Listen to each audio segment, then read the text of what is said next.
Tous ceux qui font l'actualité sont en direct sur France Bleu Saint-Étienne-Loire.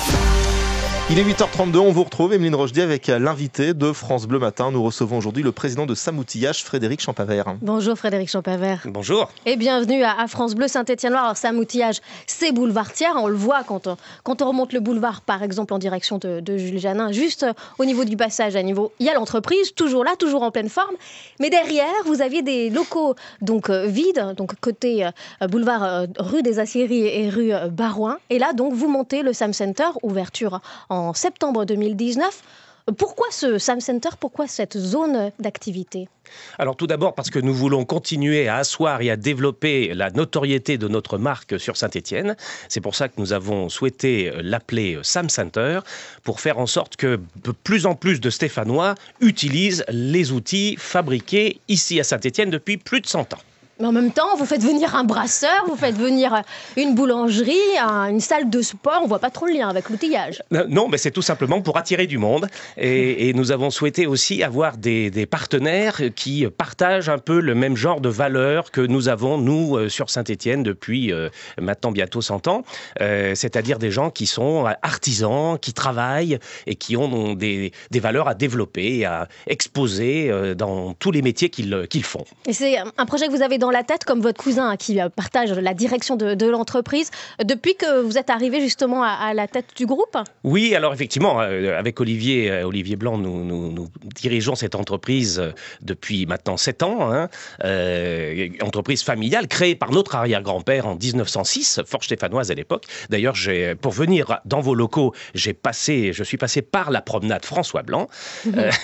Et donc, ce projet nous tenait à cœur pour asseoir le développement de la notoriété de notre image. Okay. Combien y avez-vous investi? Est-ce que vous avez eu un coup de main de la métropole ou de la ville?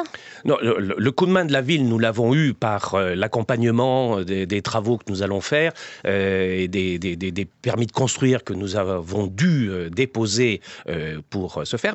Et parce que non seulement nous allons accueillir différentes enseignes, mais nous allons aussi avoir des locaux spécifiquement dédiés à Sam-Outillage. Et d'ailleurs, en particulier, nous avons l'intention de faire un petit musée de l'outillage à main, un petit clin d'œil, parce qu'il y a sûrement quelque chose que vous ignorez, c'est que l'outillage à main, c'est le plus vieux métier du monde. Oui.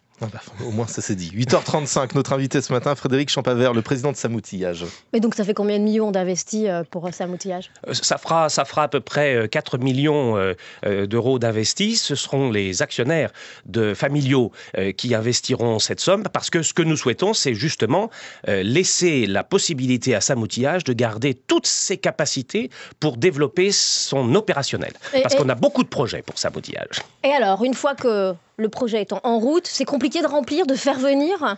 Non, c'est pas compliqué parce que, en fait, c'est une zone qui évolue très bien, qui est très importante pour Saint-Étienne. On est situé en face du Zénith, pas loin du stade Geoffroy-Guichard, la Comédie, le Fil, enfin bon. Le tram arrive à peu près en même temps que vous? Le tram arrive pas loin, donc tout ça, ce sera très intéressant. Et donc, on n'a pas tellement de difficultés pour remplir avec les enseignes que nous souhaitons. Parce que finalement, ma question, c'est qu'est-ce qui marche pas à Saint-Étienne? À Style, du côté du Pont de l'Âne, on a l'impression que c'est plus compliqué à démarrer. Alors, c'est plus gros, bien sûr, mais... Oui, mais je pense que dans notre zone, on a cette chance-là. Et d'ailleurs, c'est amusant parce que quand je suis arrivé à la tête de l'entreprise en 2011, mes oncles, en bon traditionnel stéphanois, m'ont dit, tu sais, il y a une seule chose qu'on te demande de faire, c'est de ne pas vendre des terrains. C'est vraiment très important. Et on a à peu près 4,5 hectares très très bien localisés dans cette zone. Et alors, encore de l'eau disponible du côté du Sam Center. Ça pourrait être quoi? Quel genre d'activité? Qu'est-ce que vous aimeriez y voir? On sait que les discussions sont en cours, mais quel genre de... Vraiment, d'abord, ça doit être a priori artisanal, parce qu'une fois de plus, en clin d'œil... Ça veut tout et rien dire aujourd'hui, non? Si, c'est-à-dire qu'on veut vraiment de la transformation, on veut des gens qui... et d'ailleurs, c'est une des raisons pour lesquelles on a été intéressé par une des enseignes qui nous a proposé une enseigne de boulangerie, par exemple. Marmite et Pétrin, oui. Voilà, Marmite et Pétrin, parce qu'ils ont, eux, la vocation de faire travailler des ouvriers de France, des des meilleurs ouvriers de France, des gens qui véritablement ont ces valeurs artisanales qui sont très très prégnantes dans le bassin stéphanois et que nous chérissons. Donc un petit indice quand même sur ceux qui pourraient rejoindre encore Sam Center, ça pourrait être... On a Ninkasi qui l'a annoncé. Ninkasi, Big Feat, ça on l'a déjà dit, on l'a laissé présenter sur francebleu.fr, mais d'autres? D'autres, alors pour le moment, on n'a rien de précis encore aujourd'hui. Vous, dans vos rêves, ce serait quoi? On pourrait envisager d'autres enseignes, même de restauration, plus locales. Il y a plein de choses possibles. C'est un secteur où il y a beaucoup d'estomac. Merci beaucoup. 8h38 sur France Bleu Saint-Étienne-Loire. Merci Frédéric Champavert d'être venu en direct sur France Bleu Saint-Étienne-Loire. France Bleu Saint-Étienne-Loire.